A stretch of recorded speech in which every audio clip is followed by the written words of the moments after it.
Good evening, Crypt Keepers, and welcome to Cryptique, where we discuss all things paranormal, occult, UFOs, metaphysical, hidden history, forbidden archaeology, and all things truth. I'm joined as always by my brother on this journey through the cosmos. Ryan, how you doing, brother? I'm doing good. I'm ready. I'm excited. We have I'd say a deep dive in my topic tonight. Yeah, it could be. Yeah, so we're going to do things just a little bit differently, and hopefully you guys will email us and let us know if you like this better, if you like, the guests, or if you like the shows where we just kind of present together. We need some feedback so we can give you guys what you want, right? So give us a little suggestion on what you like best at cryptiquepodcast@gmail.com. You can check out all our cool merch at cryptiquepodcaststore.com. And you can buy us a coffee, just a small little one-time donation at buymeacoffee.com/cryptiquepi. Now, let's get into it. What are we talking about tonight? We are talking about Dicyanin, and it has been pronounced many different ways. I like Dicyanin, so that's what we're going with.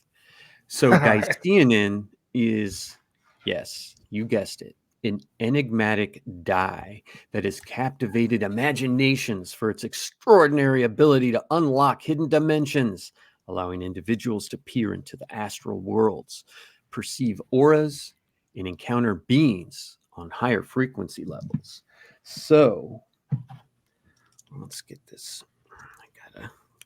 There we go. All right. Now I can see everything except what I have written in red in the notes. So, of course, I'm teasing. But the red eye lenses are easy on your eyes if you're just having a bad, like a headache or something like that. You can get these red tint glasses for a few bucks on eBay or Temu or whatever. And they do kind of help relax your eyes.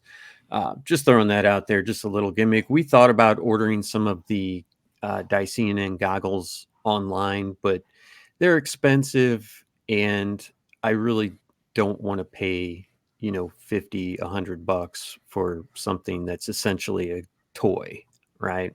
Yeah. So I'll pay a couple bucks for some red lens glasses just for a cheap A gag. laugh. Yeah.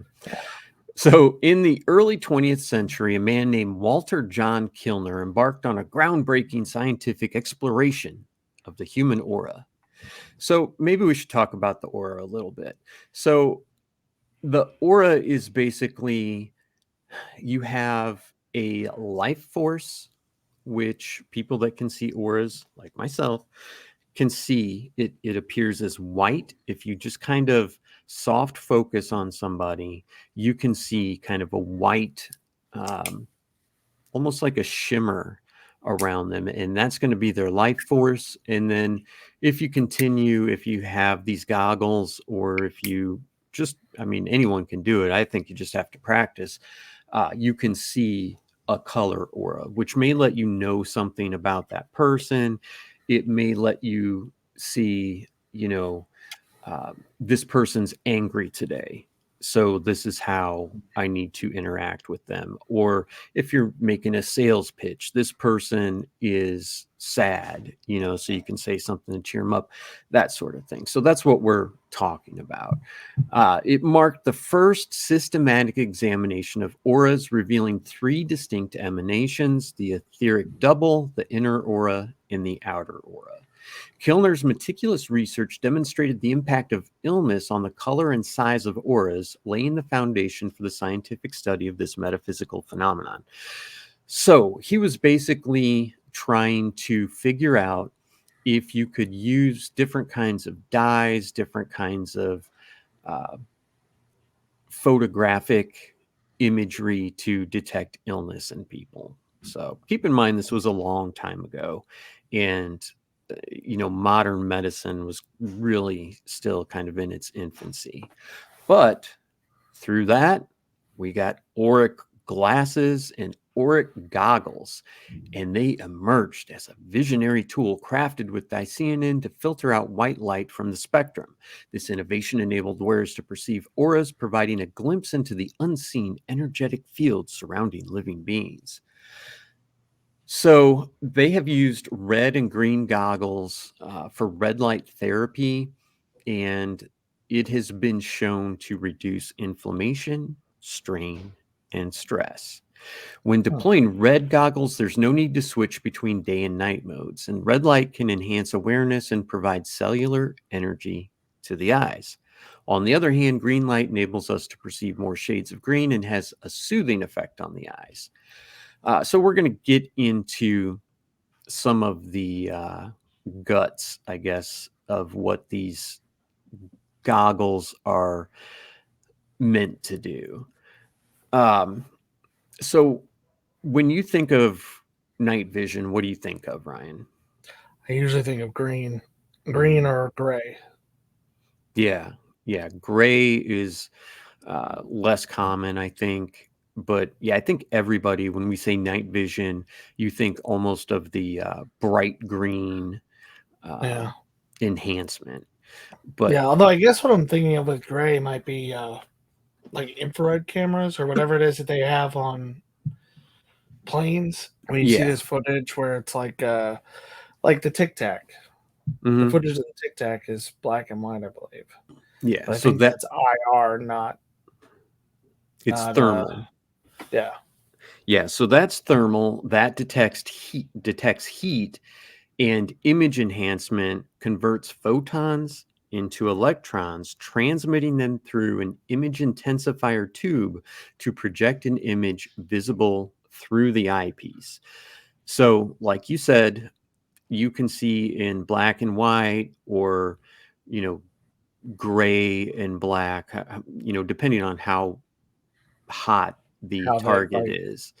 Um, and then you can see in green or red, not really red anymore, but green, and that enhances the image. So let's get into how different colors vibrate. So if you picture yourself looking at Roy G. Biv, only you're looking at it backwards. So at this point, you have violet on the left and red on the far right, right? So when we're using green, we can see more green colors than any other color, right? yeah, more So shades of green are discernible, right? perfect, right? So when we get into the red, though, like everything that you're going to see in the range of green that you would see in these night vision goggles, if it were daylight, you would see that too, right? Not the green and black, but you would be able to see all that stuff in Mm, daylight. But if you get into the red, you're getting to what basically is the limit of our vision. So you can't see every shade of red. You can see every shade of green, but you can't mm, see every shade of red. But when you put these goggles on, they start to bring in some of that red light spectrum that you can't see and push it over to where you can see. So mm, you're seeing things in this red light vision that you could not see in daylight. I don't think that's disputed, right? Like we can dispute what we're going to talk about, of course, but yeah. I don't think that it's disputed that these allow you to see more than you could see in regular daylight if you were, in this same situation, in this same spot. Am I making sense? I feel like, Yeah, okay. So yeah. basically, with these red light goggles, you are getting a little bit more vision than you would normally have. So that's what we're seeing. Okay. So that's, like I said, I don't think that that is disputed. Now, why would we use red over green? Green is very soothing to the eyes, and you can see more shades of green. So that is going to probably be a better choice, right? But why would they pick red? Well, they pick red because when, like, say you're in daylight, okay, um, or in dusk, whatever, low light, and your eyes are adjusted.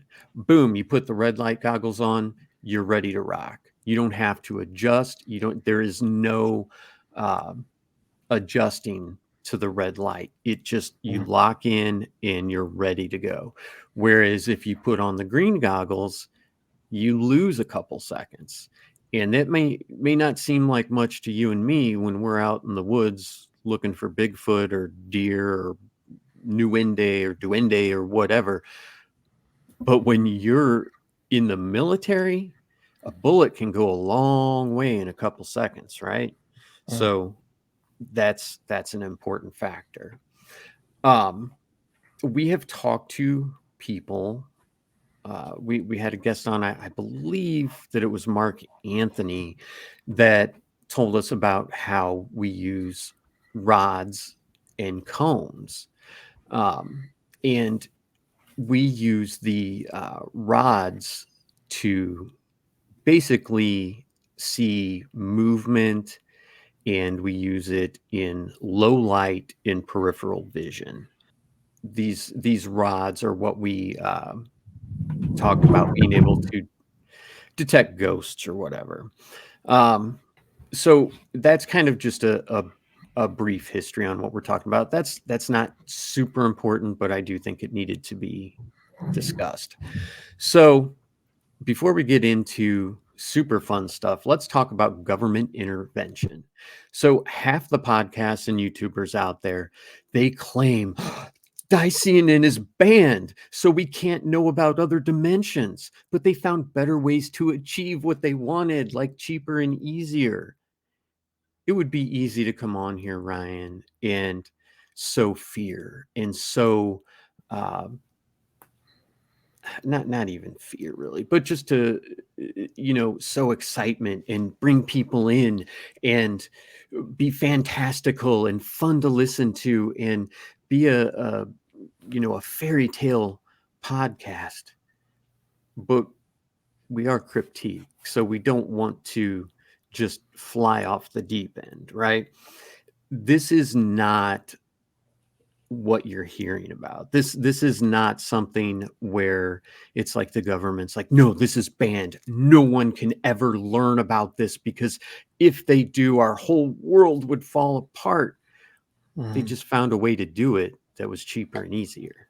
So who can blame them, right? I mean, if you're trying to achieve something and someone says, hey, we can do it for $500 per camera lens and you can get this effect, or they say I can do it for $1.50, which one are you going to pick? It's pretty simple. If they have the same results, and I think they do.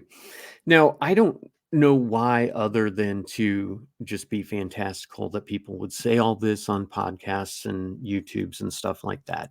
The only thing that I found that said that Diceanin is banned is I Googled, it was something along the lines of like Diceanin legality map or Diceanin illegal map. And so something pops up, right? Maybe it's something you can put up in the video. But basically what popped up is a map, a world map, and it's got on the bottom, it's got blue, legal, orange, illegal but decriminalized, red, illegal and criminalized, whatever. And it's got all the countries and it's got all the states, and it's like, oh, it's banned here, it's banned here, it's banned here. But if you look in the corner, it says cannabis. So that's the only thing I could find, besides people randomly just saying that this dye is banned, that is an actual online source that says that this dye is banned. But when you pull it up, it says cannabis. Come on, man. Look at the fucking map before you just start saying this kind of stuff. So, Yeah. And I didn't go through with the purchase, but if you Google buy Diceanin, it's like the fifth thing that shows up, you can go on and order it. And I don't know Yeah, if this just is the exact same stuff that was used in the goggles we're going to talk about, but the dye is not banned, Ryan. So, or it's a yeah, trick. I just googled Dice CNN, and the first thing that comes up is Etsy. Yeah. Or it's a trick. And the government is keeping an eye on who buys this stuff. Yeah, Never know. yeah, that's what it is. They want to collect your Etsy account information. It could be. He also ordered a counterfeit Star Trek uniform on Etsy. We gotta get him. Nice. It's Get them too both. dangerous to be left alive. But anyway, it's just, it's not illegal, guys. It's not.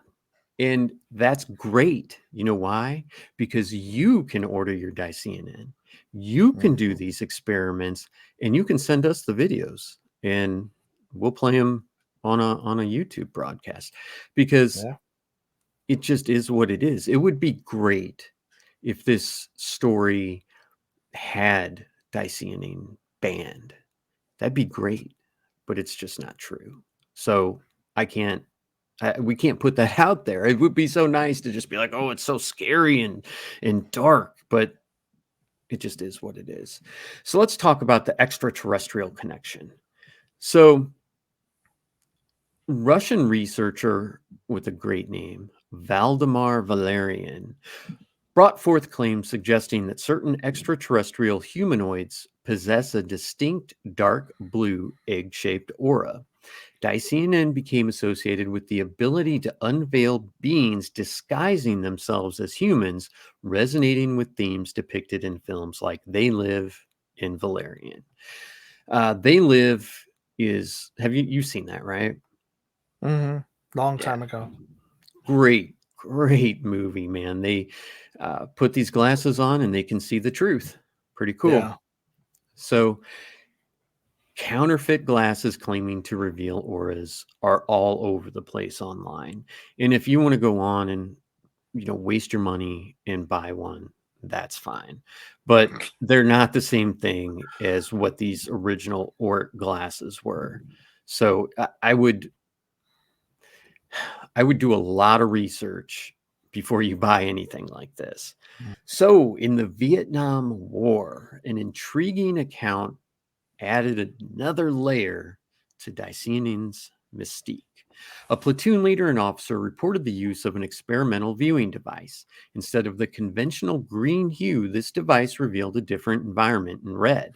According to an individual named Cliff High, that's right, his father served as a Vietnam officer in a chopper squad where they were issued image enhancement goggles.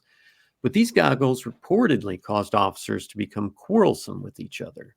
So that's the first thing, right? They put these on, and for whatever reason, and this is all coming from Cliff High. So this is shaky ground, right? But it's a great story. So they started arguing with each other, fighting with each other, and this was noticeable. Um, I have never been in battle. I can't imagine what it's like. I can't imagine putting my life on the line every day. I can't imagine getting shot at by people you can't see in a place you don't want to be for a Mhm. war that you don't believe in. And I could see how all that could cause you to become quarrelsome as well. But I guess that they noticed that it kind of kicked off a little bit more with these red goggles.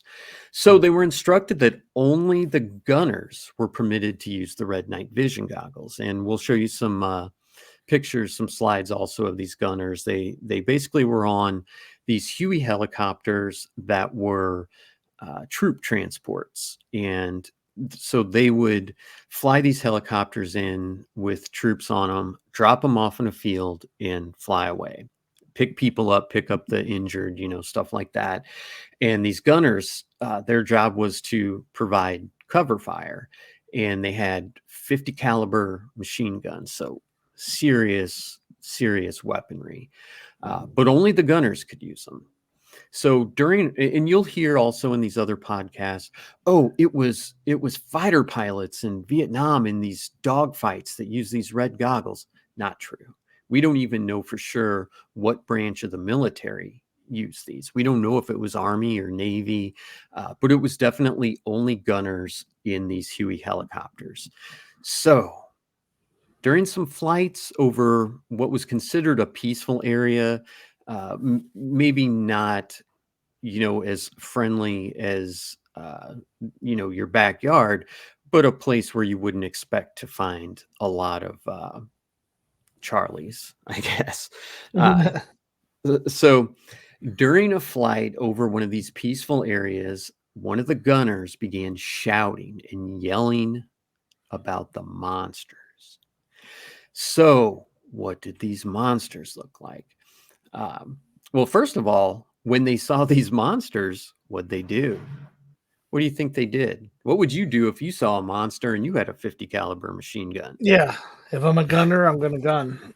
Right. So Gunner's gonna gun. that's right. So imagine you're flying one of these other helicopters and you're not wearing these goggles. And all of a sudden, you're in the air and there's all this machine gun fire, but it's not going down. It's going up, out, across. And so these other choppers have to take evasive action. And the pilots basically suspected that these gunners were high on heroin, which was obviously a big problem in Vietnam. So when one of the officers put on these goggles, he reportedly witnessed flying red humanoid creatures resembling gargoyles, potentially appearing red due to the goggles. Now, they said that they were red monsters, red demons, red gargoyles. But if you're only seen in black and red, well, they're going to appear red. So that doesn't necessarily mean that that's their natural color or whatever. But anyway, uh, so he realized that they could see him. So that's the scary part. It's when you hit this frequency, they know that you're there. It's not that you can just see them, it's that they can see you. And that's pretty scary. So they didn't necessarily attack. Now, when I'm saying attack, I'm thinking of these, flying creatures flying at the helicopter and maybe grabbing onto the landing gear or like trying to push it sideways or something. There was no reports that they had any kind of weapons, just that they were flying gargoyles. Pretty scary. But so how long do you think that these red light goggles were in use? Maybe 2 or 3 trials. 60 days. The government withdrew the red goggles and they have not been used since. Despite government reports on night vision tech, there's no mention of the red goggles or the reported incidents. So that's not out there. This is Cliff High reporting all this. The specific branch to which these gunners belonged, whether Navy, Air Force, we have no idea. So the sniper scopes with night vision were available as early as World War II, and night vision technology became increasingly sophisticated throughout the Vietnam War. The creatures observed were not described as actively attacking the helicopters, like we said. And then, yeah, we talked about how the other podcast, not all of them. There's plenty of them that are like, nope, not true. You can buy the dye and blah, blah, blah, blah, blah. So, its legacy persists in the shadows, Ryan, inviting contemplation about the limitations of human perception, the mysteries that lie beyond, and the potential transformative power of substances that challenge the boundaries of our understanding. So, what do you think? What are your thoughts on this magic dye potion that lets you see into other universes or dimensions? I'm interested in the story. I think it's really cool. I've heard it before. I I haven't heard it as thoroughly as you told it or heard as much about the goggles. What I heard was mostly just, oh, they experimented with these night vision goggles in the 70s. and people started seeing monsters and stuff, and it made me think of They Live. Like, I assume that's where the idea one might have inspired the other. I don't know if this is just an urban legend that Cliff High came up with. You know, maybe it's from seeing the movie. Who knows? He's got videos on YouTube, but they're about weird other random stuff. Hmm. So I don't know. I do like the idea of, like, I mean, what you said is true. We can see less red than we can see green. Mhm. We can see like 40 something shades of green.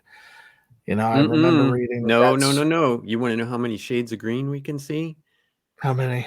It's more than 40. With so I'll just I didn't think this was important, but I guess it's kind of interesting. Um, so basically, if you are, don't quote me on the numbers exactly, but you have, as a man, 3 sets of rods and cones. As a woman, I believe you could have up to 6. Hmm. And so there's women out there, not men that we know of anyway, that can see somewhere like, oh, I want to say like 10 million different shades of color. Whereas, and I know mathematically this sounds weird, but whereas like with 3, you can see like, what did I say? 10 million? 10 million, yeah. And with 3, you can see about 1 million. So there's people Hmm. out there, I forget what they're called. It's tetra something, that can see like 10 million colors. And you can go online and you can look up like paintings by people who have this. And the difference is insane. And there's pictures out there where people take a painting that have this, special, unique ability, and then they paint that painting as what it looks like to them. And Hmm. it's really weird. But so yeah, there's all these different things out there that about color that we perceive that we don't even really know a whole lot about, because guess what? Unless someone tells you this, have you ever heard of that before? Because I haven't. No, no, it explains why Kim always gets upset with me when I put the clothes away in her closet, because she's like, Mhm. how can you think these are the same color? Yeah, Like, it's exactly. like they are. They look exactly the same to me. And she's like, Mhm. no. I was like, I've literally said before, I'm a guy. I think I must only see like 8 colors. Like, don't do Yeah. this to me. And Yeah, so she well, doesn't get upset because it may actually genuinely be a physical limitation. absolutely, 100%, because and she might be one of these people that can see this. I mean, I'm sure there's tests online out there for it, but how would she know? Yeah. She would just assume that everybody can see that, and that's why she's Right. like, "What's wrong with you? How can you not see that this green and this green are completely different? And to you, it looks exactly the same, but to her, it would be like blue and red." Yeah. Yeah. It's like there was an episode of Star Trek I was watching recently where they somehow hooked Geordi's visor up in a way where like the Enterprise would be able to see through his eyes on certain away missions. Mhm. But they're seeing what he sees, which is like this weird amalgamation of different spectrums that are being put into like a visual signal for his brain. Right. And they're like, what is this? And he's like, that's this piece of equipment, or what's that? And he's like, oh, that's Data. Like, that's Commander Riker. And he's like, well, why does Data look that way? And he's like, because he's an android. So, like, he has this big aura around him. And he's like, yeah, don't you guys all see that? Mm. Like, Mhm. no, because Jordy's been in the show blind his whole life, and that's the only way he's ever seen. So he's like, doesn't everybody see an aura around this Mhm. kind of thing or this kind of glow? Or Yeah. like if you had honestly, the I have smart bulbs in a lot of the lamps and stuff in the house, and in the bedroom, I have 2 lamps in there that have smart bulbs as well. And Mhm. a lot of the time when we're getting ready for bed and we're trying to get Rose to calm down and everything, we put on blue light because it's very like soothing. At least I find it that way, very soothing. But you see things that you wouldn't normally see. Like some shades of blue light will, like, it's almost like black light. in a way. Mhm. Like you see like blemishes or freckles or something that you didn't know you had or that you had as a kid that faded. So it does make sense that like something that shifts that red spectrum more towards visible would, you know, I think it'd be more reasonable if it's like, well, I started seeing thing like symbols drawn on my walls or something, Yeah. rather Uh, than I saw Goliath from Gargoyles flying around my helicopter. well, we see this in investigations. They always use alternative light sources to find blood, semen, Uh, any kind of DNA, fibers, they use black lights, all kinds of stuff. Alternative light sources provide different reactions for your eyes. And mhm. it's commonly used. Um, I would love if, oh man, if we could just get like Hasseltine on this, right? Hey, Doc, Yeah, can you make us some Aura glasses, please? yeah. I feel like someone like him could, maybe push that spectrum out a little bit. And I mean, who knows? What if we are okay? Let's assume this is 100% accurate. What if we're seeing, 3 shades of red that we can't see? But what if Mhm. somebody could make it that you could see 500 shades of red that you Yeah, couldn't see before? What would we see then? I don't know. yeah. Yeah, the only reason I ever knew about the green thing was I was curious in school as to why old displays usually displayed green. Mhm, And it was because on a monochrome display, we see the most shades of green, so it was the most useful. mhm. Yep, the So, I old, mean, that's literally the only reason I had any idea that there were like differences in how many shades of green versus blue or red you can distinguish. gotcha. We all had, well, not all of us, but all of us our age had that first computer that was in night vision, right? Like you said, black screen, all different shades of green. Yep. Beautiful. I've got one on the shelf. So, Got an old Apple II out there. so let's assume that Dicyanin allows us to see into the spectrum. There's videos out there. There is a man that I don't know if he bought it, if he made it, how he got it, but he has videos where he's got a filter on his camera that is allegedly a Dicyanin filter. Hmm. And yeah, there's not much that shows up. I mean, it's one of these things where you watch these videos and they're like, see? And you're like, no, not at all. And they'll put, like a green light around it in this case, or a green circle.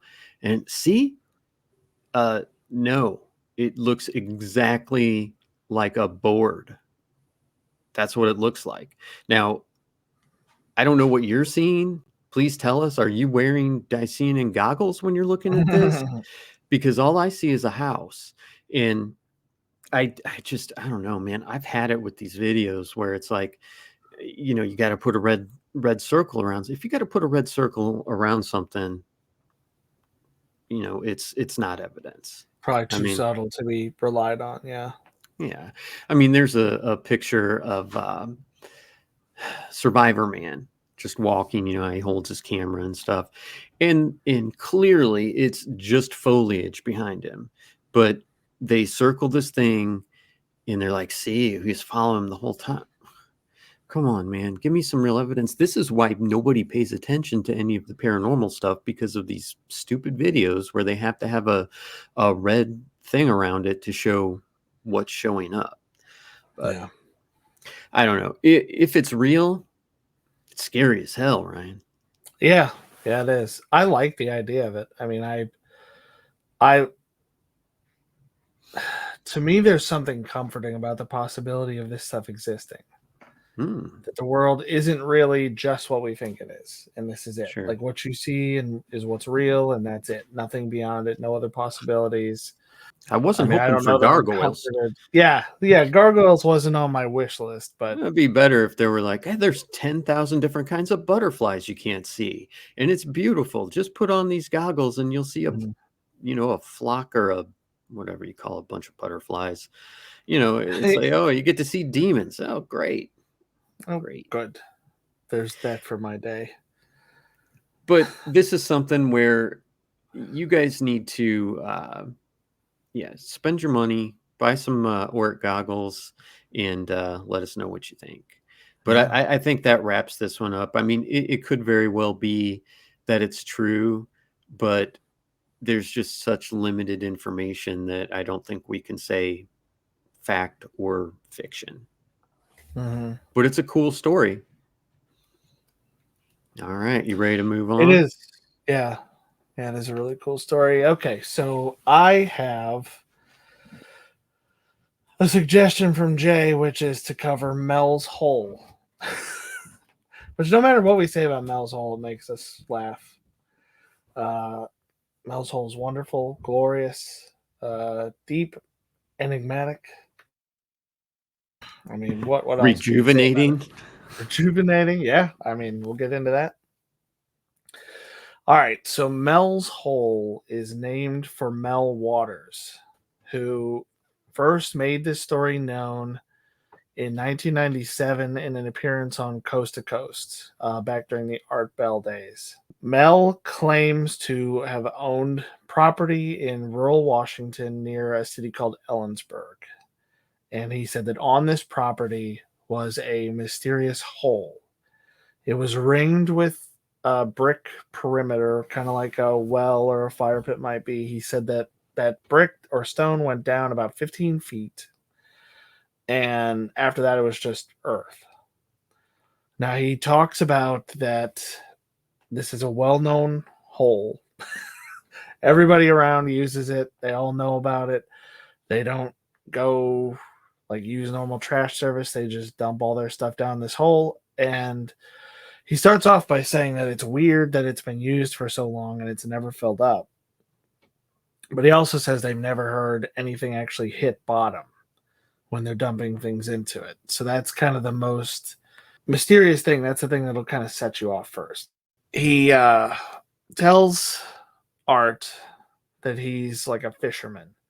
So one of the things that he wanted to do was try to experiment with it.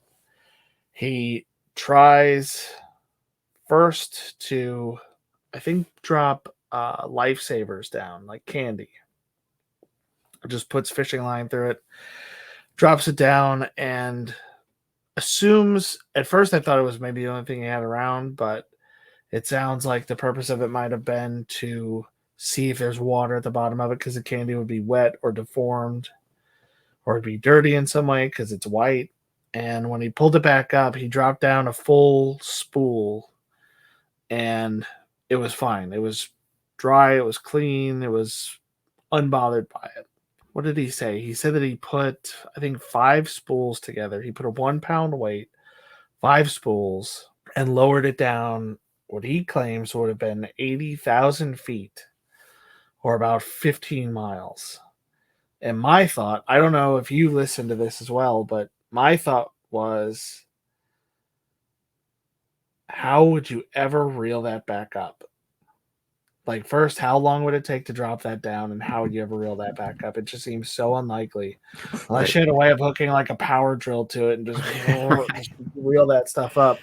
But I feel like even then you would end up cutting like the loops on a fishing pole with the heat of that Yeah. line coming in so fast. Well, some of them have rollers on them. If you get like a deep sea rod, they'll have rollers on them, so it won't affect that. But when you see people like deep sea fishing, they're pouring water on the reel the whole time because it's so much, like you're saying, it's just so much heat being Yeah. generated that yeah, it would just melt the line.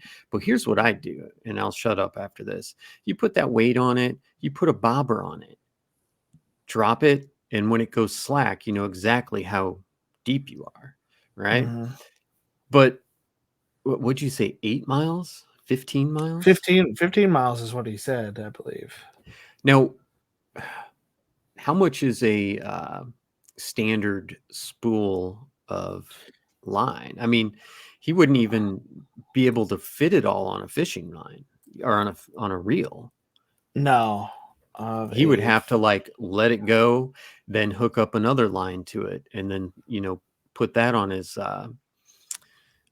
reel, and then let that out, and then untie it, tie it up, and put another, because you can't fit 15 miles of fishing line on your I spool. would assume not. Yeah. I mean, he said it was 80,000 feet. So that would be 16,000 feet per spool. I mean, unless Yeah. he'd have like a crab arm from doing the reeling, right? Like one Well, arm would be like Arnold Schwarzenegger, and the other arm would yeah. be like me. Well, he didn't. I to That's how his we credit, find Mel. That's how we find him. We look for the guy with the giant right with the arm. big like fighting and feeding arm. Yes. Yeah, we didn't. I mean, to his credit, he didn't say that he used a fishing rod to do this. He just talked Okay. about dropping line down. Okay. Yeah, he said it was 80,000 feet, which I just checked the math. That does work out to a little over 15 miles. I did see in my research a scientist claiming that that is so deep that the heat from the Earth's mantle would have melted any fishing line or any kind of like candy or anything, more delicate that he had put down there. Yeah. But his claim is nothing ever hit bottom. Um, Strange phenomena around it, including a neighbor whose dog died, which is where you started making pet cemetery jokes when we first talked about this. Mm-hmm. That the guy, I assume, just unceremoniously dumped this dog down a pit. And when mine and Kim's goldfish died, we buried them because they got big. I mean, they were like 6 inches long, some of them.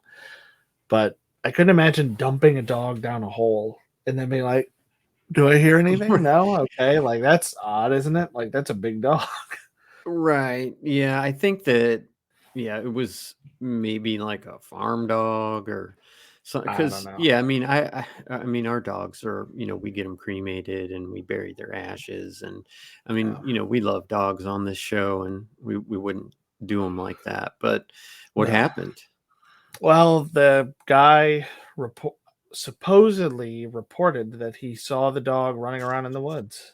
That the dog came back to life, was somehow alive and delivered back out of the pit and was okay. So they're suspecting that there's some supernatural phenomena.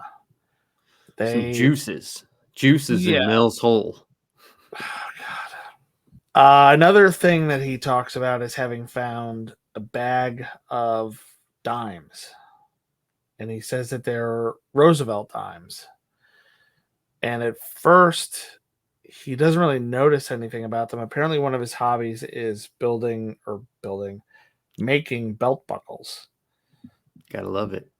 which is a hobby I've never considered having before. But it's whatever. I mean, people get, do what you're going to do. Hmm. But he starts using them in that, using these old Roosevelt dimes and belt buckles, whatever. Not thinking about the fact that these supposedly say that they're from 1943, because all coins in the U.S. are going to have a year on them. And I can even search Roosevelt dime and see what dates they came They're out. worth But like $100 a piece, and he made $10 belts out of 100 of them. yeah, so these were out from 46 to 64. And yeah, there's there's no real possibility that these really had 43 on them. My thought when I first read that was possibly there was some kind of like counterfeiting going on and these got dumped there because somebody realized that they had put the wrong date on there. But it's like I don't know if somebody would go through the trouble of trying to like fake dimes, like actually strike a coin and choose a dime for it. Seems a little odd. So the Unless more it was supposed to be reasonable, silver and you were trying to fake people out. hmm, yeah. So the more reasonable explanation is that this hole may be a portal to another dimension, and somebody dropped a bag of dimes down, and it just I like to imagine it's like Portal, the game. They just dropped a bag down and they just whoop came up on the other side. That's awesome. From some version of Earth where the Roosevelt dime, where Roosevelt died earlier and the Roosevelt dime came out sooner, something like that. Like Super Mario coming up a yeah, basically. So after his first appearance on Coast to Coast, I think it was after the first one, Mel talks about how the government suddenly showed up on his property. Basically, there was an immediate response, he says. He, at one point, was trying to go home and reported on a subsequent conversation on Coast to Coast that uniformed officials, and actually, I think he said there were a few in civilian clothes as well, that were from some unidentified branch of the government, tried to stop him from getting to his home. They said that the reason that they were blocking off the property was because of a plane crash, which Mel said didn't make any sense because he didn't see any smoke or any obvious signs of wreckage or any of the sights and sounds and smells that would go with that. Something would be burning, you'd hear equipment, you'd hear rescue people, all kinds of stuff would be going on. So he's talking to them for a while, and the officials start accusing him of engaging in activities that he should not. That he's talking to people he shouldn't be. He's doing things he shouldn't be doing. And they basically threaten him by saying, it's very likely that we could find a drug lab on your property somewhere. Kind of like wink, wink, nudge, nudge. Yeah. Or we could throw you down this hole. Yeah, but they know you come back. Yeah, as a run monster. around the woods with that dog. Yeah. Yeah, they were saying that they could discover a drug lab if they really wanted to. Because he talks about that he was using some kind of lab for trying to create, I think, medicines based off indigenous traditions, essentially. Things to help treat colds and flus and stuff like that. So he's like, there was medical equipment, so it's really a threat that they could have come up with, but he basically wasn't having it. So they eventually, and this is another thing that seems a little fishy to me, other than the bottomless hole that goes to another dimension and brings dogs back to life. Mel was reportedly offered $250,000 per month for an indefinite lease of his property to the government because the initial attempts failed. I mean, this is supposed to be one single conversation. This is what sounds weird to me. Like government officials, men in black, like they don't come in, threaten you, and then be like, oh, well, we'll give you $250,000 a month. Yeah. For your hole. Did you listen? You've been waiting for that one, man. It just the opportunity just struck me, so it just I had popped to do it. up, huh? Mm-hmm. Well, it's I mean, it's. Did you listen? I assume you listened to the interview. I have not. I just I downloaded it and I was like, I'm just going to give this to Ryan because I got other stuff to work on. But can you give an impression of how he talks? Is he one of these? Are you going to put some in? Is he one of these guys that's like, so you know what I'm saying? They offered me a lot of money for my hole, right? You know exactly what I'm talking about. So they came down, right? You know what I mean? Like that pushy. Yeah, I do. Car They're really like, it's a type of bullying almost. Yeah, I would say that's accurate. Coercion. It's a way of talking where it's like you can't get a word in. You don't have the time or opportunity to disagree or to doubt anything or to question anything. I mean, we've talked to a lot of people like that, both personally and probably a couple people on this podcast can kind of occasionally talk that way. I mean, I think that's something to give our guest the benefit of the doubt. I think it's one of those things where once you told the story so many times, yeah, it's probably one of those things that comes out that way, whether you mean it to or not. But no, I did not really get that from this guy. There were some things that he said that were kind of weird. It's like, well, the officials were here, and I was like, well, I've seen a plane crash before, and there's no smoke or anything. I'm kind of wondering, have you really seen a plane crash in person Yeah, before? Because not that's many sort of people have. statistically unlikely. Yeah, Uh, and then just to think that this guy is standing up to the government, but he's not doing that thing of kind of just barreling through the story. But at the same time, Art Bell is very accommodating. sure. He's like, oh my gosh, this is incredible. Like Art Bell Yeah, sounds like he 100% believes everything he ever hears. the At best least to in ever my do it. experience listening. Yeah. So yeah, that's how this concludes. He basically signs this lease, and there are things to suggest that some of this might have really happened because he says that he's moving to Australia to start some kind of like wildlife conservation thing.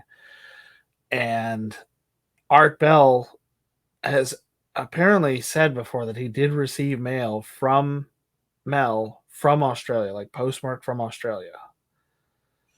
Hmm. Because I mean that's pretty good proof. Yeah, I mean I've received mail from other countries before. I've never really thought about that before.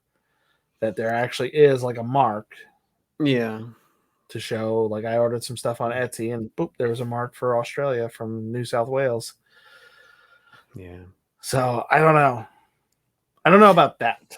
All right, but there is more. Okay. So there was another strange episode that happened with Mel. He was back in the U.S., and this is sort of the beginning of a little downfall for him. He was back in the U.S., and he was helping somebody move some kind of vehicle or do something that doesn't really matter. The point of it, though, is it sets him up to be on a bus. And he's traveling, between two different cities in Washington. He's back in Washington State, but he has not been living on the property or having anything to do with it. He's leasing that to the Just been government. fucking raking in He's money, been dog. rolling, yeah, filthy, disgusting amounts of money. Would you sell Ryan's hole for $250,000 a month? Sure. Maybe for You a can stick month. whatever they wanted in there, drop stuff down.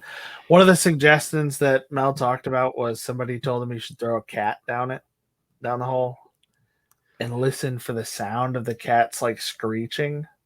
Oh my gosh. And Art was like, it's kind of messed up. It's like, I think maybe you should put a person down there and then they can like tell you what they're seeing. Presumably like with a walkie, they can just be like, okay, still in the hole. I have my flashlight. There's red gargoyles down here, whatever. Dude, just But one hook of a his neighbors fucking is like, plant. just toss a cat down. Well, that's unacceptable. Fuck Yeah. you for neighbor for saying that. How hard would it be to just, I mean, you're making $250,000 a month, dog. Can't you just, I don't know, maybe wait a couple months and buy like a fucking Sony Red camera and drop that down there? You know what I mean? It's like But now he didn't money's have, yeah, but he access didn't have to. access to the property anymore.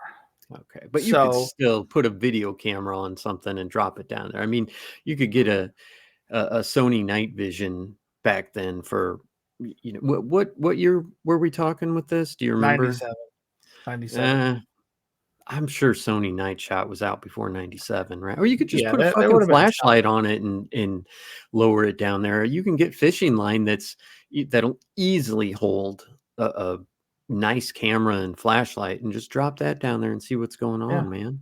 I have an old VHS camera somewhere from like 88 or 89. It's big, but it's honestly not that heavy. Yeah. Just drop that down there. Yeah, and they totally. My uncle definitely. You're right. My uncle definitely had like a mini VHS camera back then. He could have lowered something down. Yeah. Um, but all right, he's on his way back from either from Olympia or to Olympia on this bus. And Well, wait a minute. He's making $250,000 a month and he's riding he's a taking a bus. bus. Well, Fuck that. he like drives a vehicle somewhere to drop it off. Yeah, he drives some vehicle, drops it off somewhere, and there's a bus that he knows runs between these two locations. So his plan is to just hop on the bus and take that back. No big deal. and there's some kind of disturbance. I don't remember if it was like a fight on the bus or an accident that happened outside it. It's kind of inconsequential, but Mhm. something happens and the bus stops, and there are like authorities there. Okay. So I'm thinking it's an event outside, but they start bringing people off, and they're saying, "Where are you going? What are you doing?" And he's like, "Oh, I'm going to, I think it was like Olympia." Mhm. And they go, "Okay, no problem. We'll stick you on this other bus, and it'll be all good." And he says that's the last thing he remembers. He wakes up, I think they said like 12 days later, in an alley in San Francisco. It gives a whole new meaning to Mel's Hole. And he wakes up. He says he's got like a couple bums around him Well, who are wait a trying to minute. wake. Are we talking about bums as in homeless people, We're Ryan? talking Or we're talking unhoused individuals, but so in we're the not talking 90s, like British bums? no, he was referring to them as bums. He said there were I'm fairly certain that's what he said, that Oh, there were I bums believe it. It's just not. trying to wake him up because they were trying to get him to sing because he looked like, I don't know, whatever. They were just like messing with him and trying to get him to be part of whatever it is that they were doing at the time. This But is he so said he had weird. no memory of anything that had happened. He had marks indicating that he had potentially like been on an IV and had been Mhm. induced into basically a coma and kept that way for a while. But he found that his bank accounts had been drained. Mm. His research and conservation sort of project in uh, Australia had been dismantled, and all of his employees had been fired, and that the land which had been leased had been seized by the government, saying that he had violated some kind of zoning rules, and the government just took it. Um, saying that, and his thing is saying that this is probably some kind of cover up. But I don't know, man. If they were willing to pay him that much money for however long they did, I don't know why they would bother going through all this. But I don't know if it's great to try to find too much uh, logic in it. So he goes off. He also, see, the story is very convoluted because around this time he's also talking about that his part of the way it was seized might have to do with his ex-wife. When they got divorced, part of the settlement was that she let him keep this land. Like they didn't think it was worth very much, but for some reason he wanted it, so he kept it.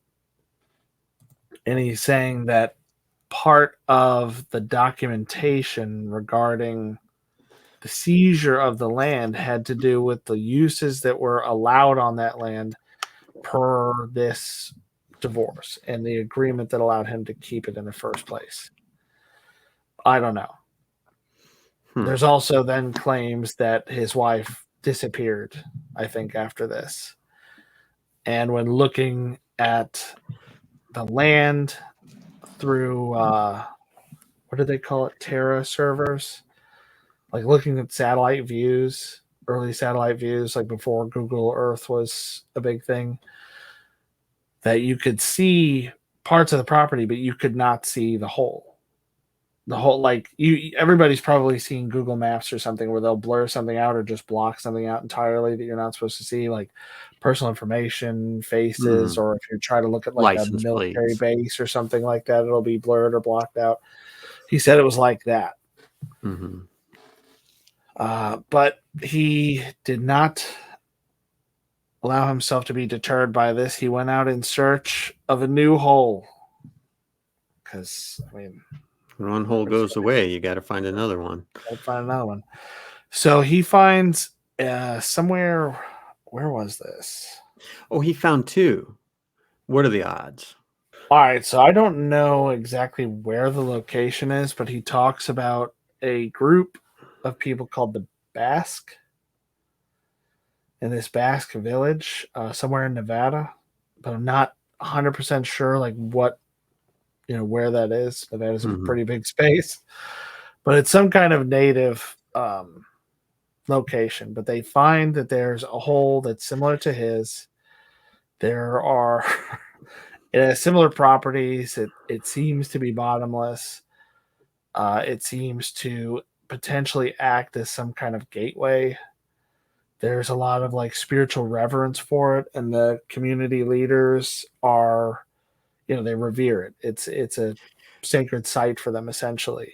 Well, before we go on, do you mean that like he did some research and found that there's another place like this that people talk about and he went to this place?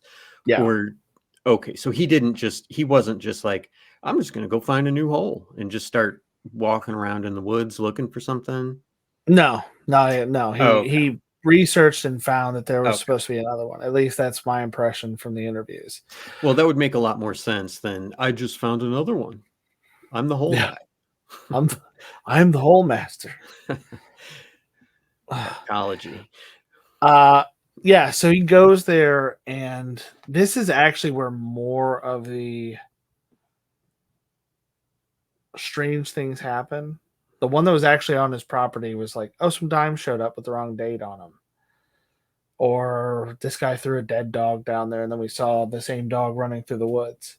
It's like a lot of dogs kind of look alike. You have a yellow lab, you see another yellow lab, like they kind of look alike, especially if they're running through the woods.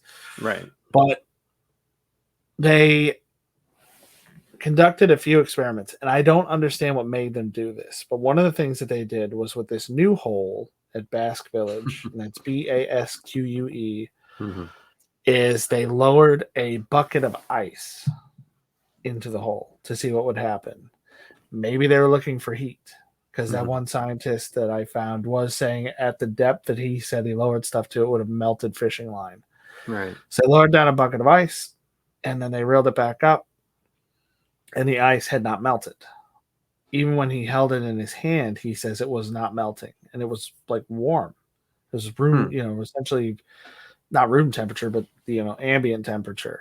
Yeah. So they brought it over to a fire and put the bucket over the fire and tried to heat it up that way and melt it, and instead the ice ignited. So he's saying somehow this hole, or having been in the hole, has altered the physical properties or the chemical properties of this ice, and now it burns. And he was saying that it continued to burn like perpetually. It doesn't stop. It's essentially an unlimited fuel source. He said one of the people took the ice home to use to heat a cabin,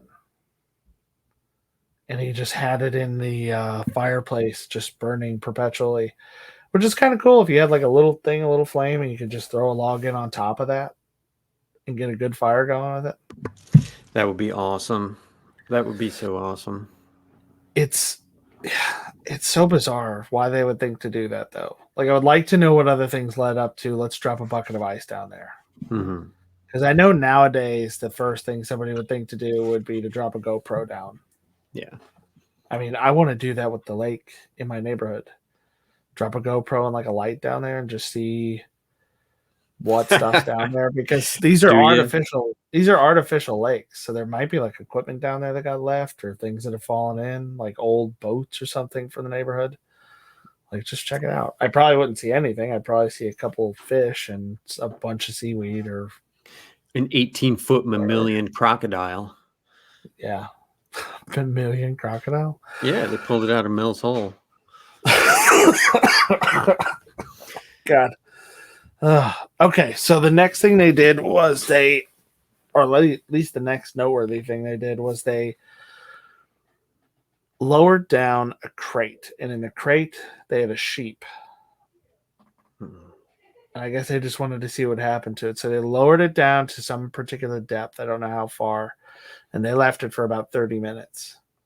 And they could feel movement on the line. Like, they knew that it was moving around, but they said the thing seemed terrified as it was going down, which, I mean, wouldn't matter what kind of hole it was being put down in, though. It could be anything, and it would be terrified. Sheep aren't known for their bravery.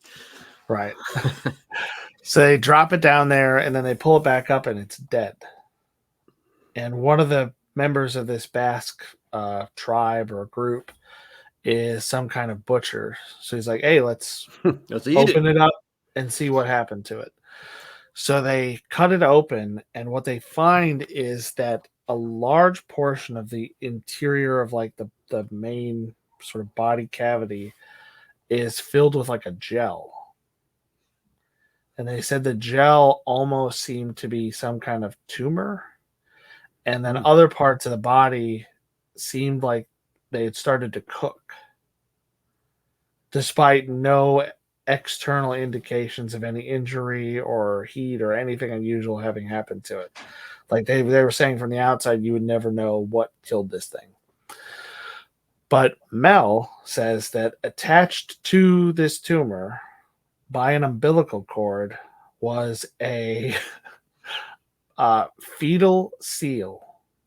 A seal, A seal, like like from the sea. like the sea creature, yeah. A fetal seal with human eyes. He was Yeah, they like, all have human eyes. Just a oh, cat. you're so Yeah, sweet. I don't know. I don't know. Yeah, I mean, they do have like those big, like, It's please more feed puppy me dog eyes. eyes. Yeah. Yeah, but he was like, you know what a dog's eyes, cat's eyes look like? This was human eyes. Wow. So okay, I mean, and that would this be hard to make up. I mean, I know it's your line is like, no one could make that up. Well, somebody thought about Star Wars, and that's true. But that's just like, if I was making this up, I wouldn't make it so stupid. See, yeah, I feel like a child telling this story. Like I feel like I'm listening to my buddy's 10-year-old tell a story because Right. I'm jumping all over the place. But this is how the interview is. He's like, yeah, we dropped a bucket of ice down there and then we tried to heat it up and it caught fire and now it's like a permanent fuel source in this guy's house. And then we threw a sheep down there in a crate and everything was cool. And then the sheep came up and the sheep was dead. And then we pulled out a fetal seal from it with human eyes. It's like, Yeah. this all sounds so crazy and just hodgepodge together. But apparently the seal is alive. Like this fetus is alive when they pull it out, and it's kind of like looking at him, and then it hops around, or I don't know, however a seal moves, like kind of scoots, I guess. Undulates. Yeah, it's like dragging its tail like it's on a boogie board, something like Yeah. that. And it moves towards the end of the table, and it's kind of looking around. And Mel says that for some reason he feels like he needs to go put it on the ground. So he does. He picks it up, puts it on the ground. It's no longer attached by the umbilical cord, and it goes over to the hole and like looks back at them like, thanks, buddy, and just like jumps down the hole. It's weird. Yeah. It's so I think what they're trying to say with it is essentially the hole alters physical properties in unexplainable and ways that you can't anticipate, Right. Right. unpredictable. Ice becomes combustible and doesn't melt anymore, doesn't change state anymore. A sheep becomes pregnant with a seal in some random way. It's just really strange. Mel also talks about not having any of those dimes left and wants to try to analyze them. This is another thing that seems to be somehow altered by having been involved with these holes. The dimes are gone because he used them all in belt buckles or whatever. They were on the property, which he no longer has access to. So he starts trying to see if he can find a couple people who maybe have one of the buckles that he made, because apparently he sold some of them. Sure. And he finds a guy, and it does have a 1943 Roosevelt dime in it. And he offers to buy it from the dude. And the guy is like, okay, I'll think about it. I'll think about selling it back to you, whatever. And then within a few days, some government official supposedly shows up and confiscates it, under the pretense that the coin is counterfeit or there's something wrong with it that they can't allow it to be out in the public. Right. Right. So the guy with the belt buckle missed out because now Yeah. he's got nothing. He's got no Yeah. belt buckle. He doesn't have any Fucking money. pants around his ankles. But when Mel was getting ready to leave the village after these experiments, the sheep thing, the ice thing, the elder or whatever, I'm not sure if it's the same red elk guy that we read about. I would assume it probably is. But he's saying that one of the sort of spiritual leaders for the village brings some object to him and says, this is for you to look after, and don't examine it until you're away from here. So he hands him something. Mel takes it, sticks it in his pocket, and he leaves. And later, when he pulls it out, it's one of those 1943 dimes. So now he has the chance to observe, its properties and try to experiment with it. So he's saying that the dime becomes invisible when you move a certain distance away from it. Like you set it down on the table, you walk away from it, not visible anymore. I thought at first when I was reading about it that he was saying that it's like the ring, where you put it on, you become invisible. Yeah. But it's the dime that becomes invisible, which is much less useful. Right. He also said that it is it's not detectable by cameras or scanners. So there's no way to prove to anybody that he has a dime that has a 1943 date on it that should be at least 1946. And it's just another one of these things that doesn't make any sense. Right. I mean, I almost want to say, is it possible for the dime to be somehow protected if it came from another dimension, that there's some intelligence that's preventing us from being able to prove conclusively that it exists? But I'd say probably not. I think the whole story is probably a bunch of BS. You know what would be great for this story is if the Basque people were like, man, are you hungry? We got some lifesavers that just popped up from the hole. You want some lifesavers? Or like that seal, like the government's watching the original Mel's hole, and that seal just jumps out from it and scurries off into the wilderness looking for a way to get to the ocean. Yeah. So Red Elk, just to conclude this, Red Elk, who's an indigenous person, I guess, who's involved in this with this hole, who's visited it several times, believes that it leads to an underground facility and was at one point an alien hub.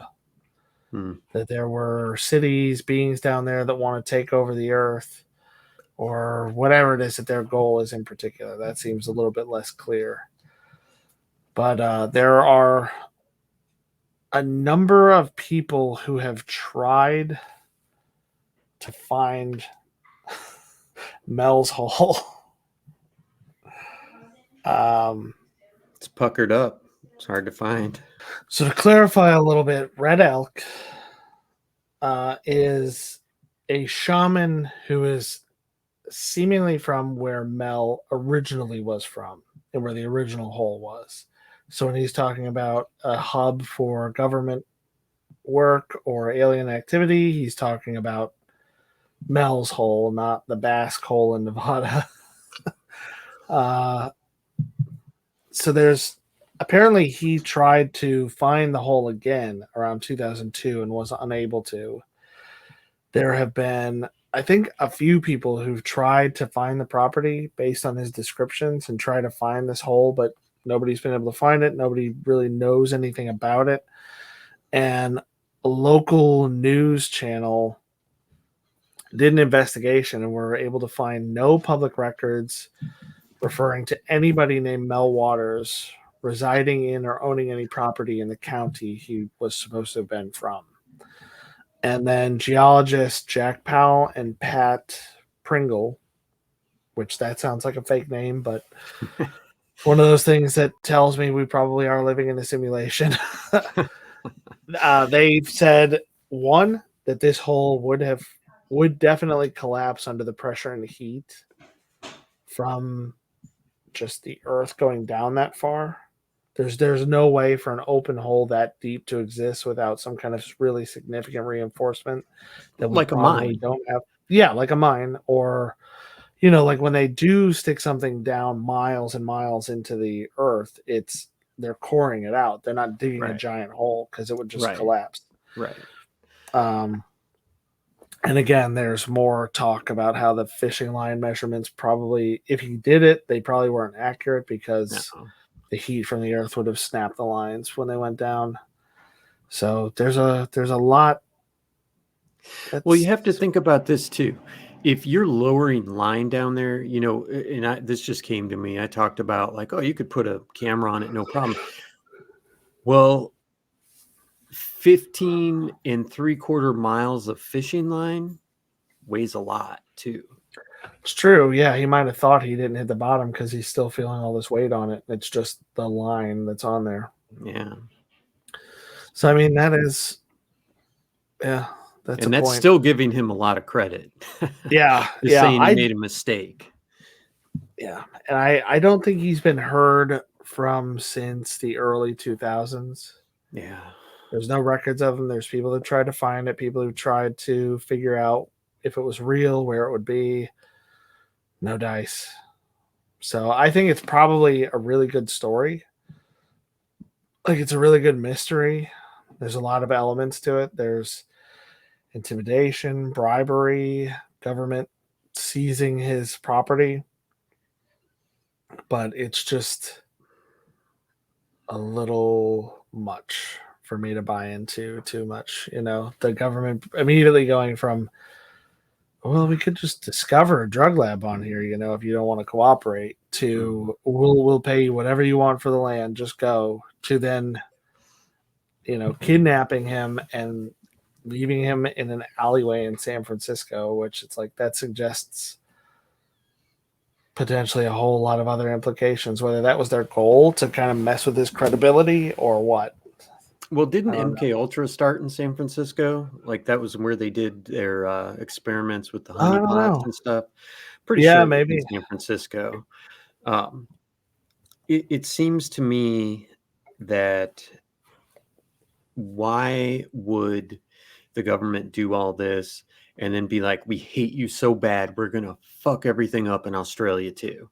All this wonderful thing that you've built with all this, habitat for creatures. And so, no, we're getting rid of all that too. I mean, Yeah. would they do that? Would they go and be like, you're fired, you're fired, you're fired, you're fired, you're fired? That part, I mean, I know that that's probably the most believable part, but to me, that's one of the least believable parts. Because why would they do that? It Yeah. doesn't make sense. It does. Yeah, if they have a solution that works, like one thing I've learned from dealing with military is if you have a solution that works, don't change it. Yeah. So if they're already leasing the area and they're fine with that amount of money, why would they, like you're saying, why would they go through all this trouble, potentially bring attention to it by shutting down this foundation and firing people and doing all this stuff to him, especially when they're clearly aware that he's been on coast to coast? Yeah. Yeah. Because that was part of, I think, how he argued when they were like, we could just discover a drug lab here. He's like, well, I know Art Bell. I could go back on. I'm going to tell everything that you've done. And they're like, well, wait a minute. We'll pay you for the land. Yeah. I think that they would just fucking like tie him to a car and drag him off. And I mean, it doesn't seem like the government is in the business of trying to do things the right way. If they see something that's as crazy as this and they believe this stuff is happening, they're not going to be like, oh, well, we could find a drug. No, we're just going to give you tons of money. My money, your money, Ryan. That's tax money. They're either going to pay you to get off the land or, depending if it's like the rogue government agency or agent that you always see in movies, they're just going to pull a pistol out of their pocket and be done with it right then and there.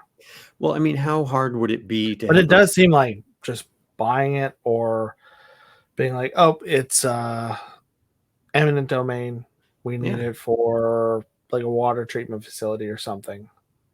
Well, they could say, oh, that dog that allegedly came back. Well, that's craziness. We can't just let that kind of stuff go on. We're taking your land. Oh, somebody found Bigfoot tracks on your land. We're taking it because it could be something that, is needs to be protected habitat. It could be somebody with a fake Geiger counter. Oh, we found radioactivity in this hole. It's not safe. You got to leave. There's so Yeah. many other ways that they would do it than to first threaten and then be like, no, just kidding. We're going to make you a billionaire over the next 15 years or Yeah. whatever it works out to. But obviously not a billionaire, but you know, you're going to do whatever you want to do the rest of your life if you just lease this to us. Yeah. Maybe all he had to do is shut the fuck up, you know, Could let be. him lease the land, but he had to go on, you know, Back on Art Bell show and talk about it. Yeah. yeah. So I think that this story is 100% bullshit. Not saying Yeah. this couldn't happen, not saying that something like this has never happened, not saying that there couldn't be a magic pit or a cave or a fountain of youth or anything, but this just sounds like so much bullshit. Yeah. I like it because it hints to like mysterious caves and holes and things like that, where this is the entrance to the underworld or something like that. Mm-hmm. And it's a modern day thing where a guy is saying he put down 15 miles of line and didn't find the bottom. Yeah. Like, that's so cool. It's so cool. And just like I love that there are mysteries out there kind of way. But I mean, those are my final thoughts on that. I think it's BS, but I think it's a really cool story and a cool urban legend. It is. Although, I mean, and there are seemingly people that buy into it. I mean, I saw YouTube videos about it where they're interviewing people, and it might have been this Red Elk guy because there was some kind of shaman, some kind of spiritual leader who was talking about the same sort of stuff, that there's beings living down there. I've been to it a bunch of times. Like, this hole is real, super mysterious portal to basically a hidden world. Okay. Here's something, according to chat, 15 miles of fishing line, the light line, you know, the little 4-pound line, 15 miles would weigh almost 2,000 pounds. So what's that, almost a ton? Or is Okay, so 1,500? then that's not 5 reels, because that's what he said in the interview. It was 5 reels put together. They would get to the end of one, I guess, tie on another one and keep on lowering it. I mean, you could, I'm sure that, you know, there's stuff available that's, you know, you can't just go to, uh, you know, your local Bass Pro Shop and buy. You know, there's probably industrial professional line, but when you're talking about line that can hold 2,000 pounds, you're not Yeah, talking about, you know, 4-pound monofilament. You're talking about steel cables. It's ridiculous. right. Now, is he exaggerating? Probably. Is he doing some research for his exaggeration? Apparently not. Okay, so yeah. I'm sorry. Here we go. About 6.84 metric tons. So that would be what, like 4 trucks? Like you've got 4 Chevy Silverados hooked up to a Yeah, it would take a you know. lot. You would need a team of trucks to be able to pull that thing up. Oh, there was another sort of not exactly follow up to this, but another thing that happened, Mm-hmm. which was he talked about the guy that brought a piece of ice home. I almost forgot about this because it was sort of almost an afterthought, and it was part of the like last 5 minutes of it.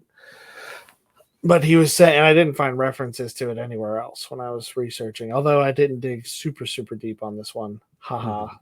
because it's a joke about a hole.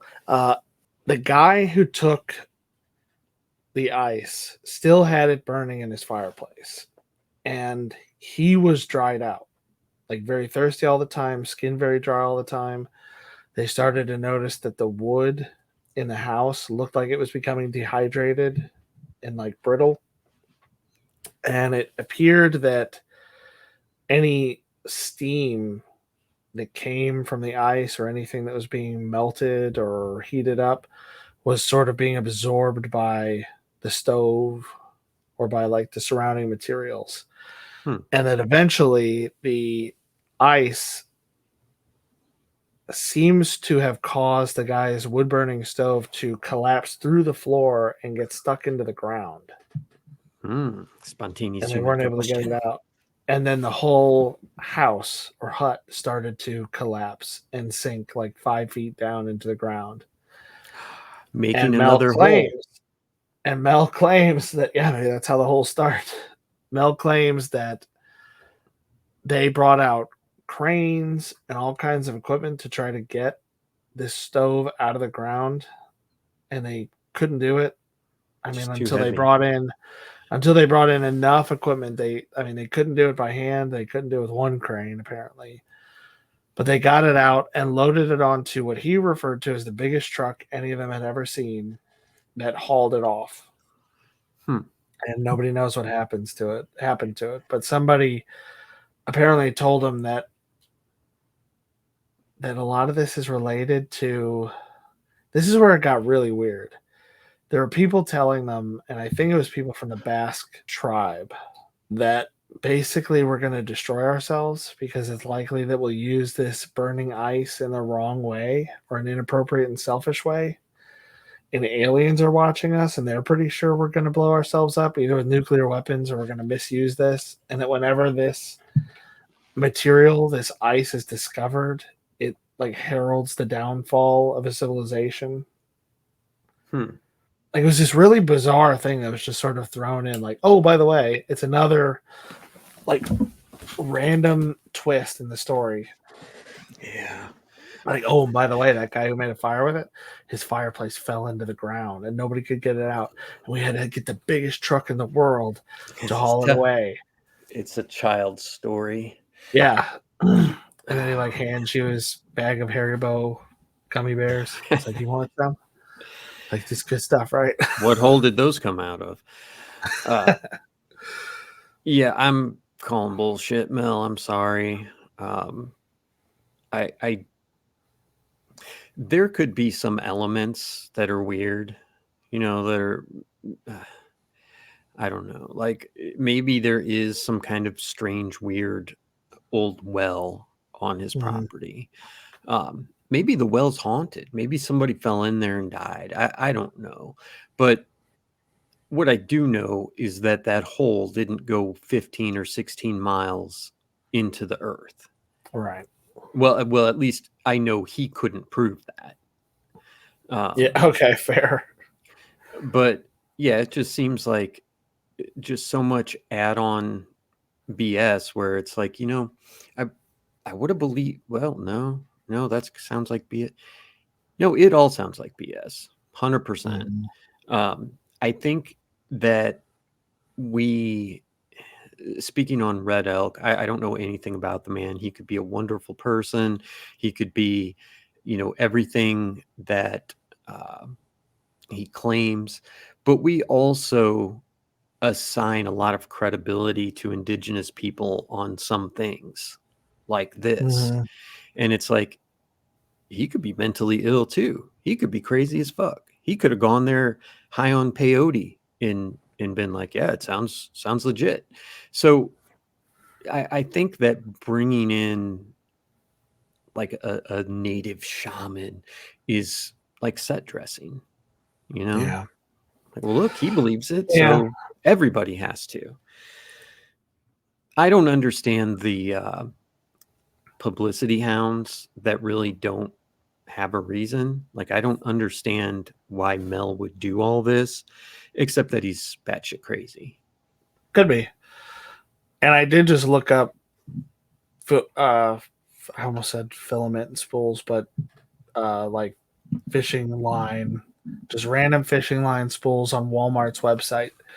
And a normal like $10 or $20 spool is about 1,400 feet. So 5 of those would get you a little over a mile. Yeah. So I mean, that's still unbelievably deep. deep. Yeah, I think it would be, what's the other one? Oak Island or whatever. There's like a pit. There's a pit, and at so many distances, they find like logs, like some kind of barriers, like something was buried, and then they tried to make sure it stayed down there. Like that's probably a little bit more credible. I mean, there's a show about it now, Yeah. but Those there's guys are nobody. giant hunters. Oh They yeah, they were all about giants before they got into Oak Island. Like huh? they've done shows. I'm pretty sure they've got books and everything. Huh. I Yeah. did not know that. But yeah, there's nothing with that I'm aware of where it's like we're we threw miles of line down and didn't hit bottom, or it's altering the properties of something, or it healed my cancer. He had a Mhm. cancer diagnosis that it kind of spontaneously went into remission, and he credits the whole for that. This is an Oak Being Island guy? around. No, I'm talking about this is another Mel claim Okay. that being around these holes potentially cured his cancer. Nobody's making claims like that. These kind of off the wall claims about Oak Island, which I think makes it more credible. If it had just Yeah. been a thing of like it never touches bottom when you throw something down, or even like goblins crawl out of it at night, stuff like that would be more believable because it's not so many bizarre, unrelated things being Yeah. thrown at you. Yeah. Like I said, the little kid telling the story, like, and also it healed my thing, and also there might be aliens down there. Puff the Magic Dragon was down there. I don't know. It just seems, although by the same token, why would you make it so stupid if you make it up? True. So it's either crazy and he believes it, which is what I think, or yeah, that's it. Yeah. All uh, right. You guys it's heard it here. too Conclusively, much. Mel, if you're out there, come on the show. We'd be happy to talk to you. Um, sure, you're a great guy. I'd love to hear what you'd have to say. So hit us up at cryptiquepodcast@gmail.com if you want to come on the show. yeah. Got anything else? No, I didn't. I've been going on about this for like an hour. I know. It took a lot longer than I thought. I know it's there's so much to it. I researched it for quite a while, and it's just so many little weird, seemingly unrelated claims that it's quite the rabbit hole. Yeah. All right, that's all we've got for you tonight on Cryptique. We hope you enjoyed the show. Definitely check out our YouTube channel, which is available at Cryptique Podcast for the video versions of the shows that we're putting out, which will have slides, videos, audio interviews, all kinds of different stuff. Let us know about your worst nightmares at cryptiquepodcast@gmail.com. And for a small one-time donation, you can buy us a cup of coffee at buymeacoffee.com/cryptiquepi. Check out our sleek designs on t-shirts, hoodies, mugs, pint glasses, and stickers at cryptiquepodcaststore.com. And remember, fiction may have boundaries, but truth delights in tearing down walls, proving it to be the strangest storyteller of all. Good evening, Crypt Keepers.